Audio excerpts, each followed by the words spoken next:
सदर आसिफ अली ज़रदारी चयो आहे त क़तर जी क़यादत जो थोराइतो आहियां जंहिं आलमी सतह ते समाजी इंसाफ़ ऐं बराबरी खे हथी ॾियण लाइ हिकु कॉन्फ्रेंस मुनक़िद कई। इजलास में समाजी इंसाफ़, बराबरी ऐं इंसानी वक़ार लाइ अज़म जो इज़हार कंदे पाकिस्तान हिकु अहिड़ी दुनिया चाहे थो जिते समूरी इंसानियत खे पंहिंजे हक़नि सां रहण जो मौक़ो मिले। पाकिस्तान पंहिंजे अहम अवामी प्रोग्रामनि, ख़ासि तौर ते बेनज़ीर इनकम सपोर्ट प्रोग्राम ज़रिए 90 लख खां वधीक ख़ानदाननि खे माली मदद, सेहत ऐं तालीमी सहूलतूं फ़राहम कयूं आहिनि। DGISPR लेफ्टिनेंट जनरल अहमद शरीफ चौधरी भारत खे ख़बरदार कयो आहे त भारत अरबी समुंड में फॉल्स फ्लैग ऑपरेशन जी तयारी करे रहियो आहे, पर पाड़ेसरी मुल्क खे ख़बरदार कयां थो त भारत पहिरीं खां वधीक तकलीफ़दा जवाब लाइ तयारु रहे। भारत ज़मीन, समुंड ऐं हवा में जेको बि करणु चाहे थो भले करे। पाकिस्तान पंहिंजी सरहद ऐं अवामी दिफ़ा लाइ भरपूर तरीक़े सां तयारु आहे। पाकिस्तान पॉलिसी साधन लाइ मुकमल ख़ुदि मुख़्तियार आहे ऐं कंहिं बि परदेही दबाव खे बर्दाश्त न कयो वेंदो। पाक फ़ौज सियासत में दाख़िल थियणु नथी चाहे, खेसि सियासत में अचण ते मजबूर न कयो वञे।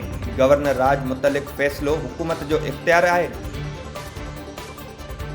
पंजाब जी इतलात वारी वज़ीर उस्मा बुखारी प्रेस कॉन्फ्रेंस कंदे चयो आहे त पंजाब जी वॾी वज़ीर मरियम नवाज़ गुज़िरियल साल 90 मनसूबा शुरू कया आहिनि। उन बावजूदि संदसि सियासी मुख़ालिफ़ उन्हनि जी कारकर्दगीअ ते तारीफ़ करे रहिया आहिनि। वॾे वज़ीर मरियम नवाज़ वाइदा करण बदिरां अमली क़दमनि ते यकीन रखे थी। पंजाब हुकूमत तबाही कंदड़ ॿोॾि बावजूदि बि आवाम जी ख़िदमत कई। 2 महीननि अंदरि ॿोॾि मुतासिर इलाइक़नि जो सर्वे शुरू करे फौरी क़दम खयां।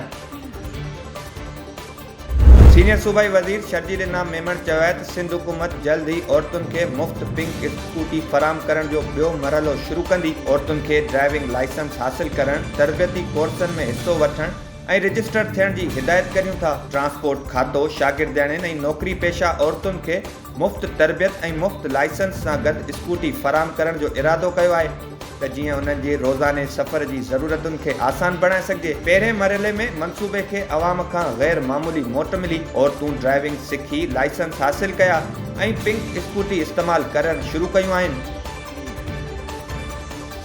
पीपल्स पार्टी अॻुवान शाज़िया मरी चयो आहे त अरिड़हीं तरमीम सूबनि जे दिलुनि जे वेझो आहे ऐं उन ते को बि सौदो नथो करे सघिजे। 27वीं आईनी तरमीम बाबति काफ़ी अरसे खां ॻाल्हियूं हली रहियूं आहिनि। हुकूमत 27वीं आईनी तरमीम बाबति बाक़ाइदा तौर ते पीपल्स पार्टीअ सां राब्तो कंदे तरमीम जी हिमायत तलब कई आहे। पीपल्स पार्टी सूबनि जे इख़्तियारनि ते इत्तफ़ाक़े राय ते पहुची चुकी आहे। अरिड़हीं तरमीम में सूबनि जे इख़्तियारनि खां पोइ ते हटणु मुनासिब न आहे ऐं न ई मुमकिन आहे।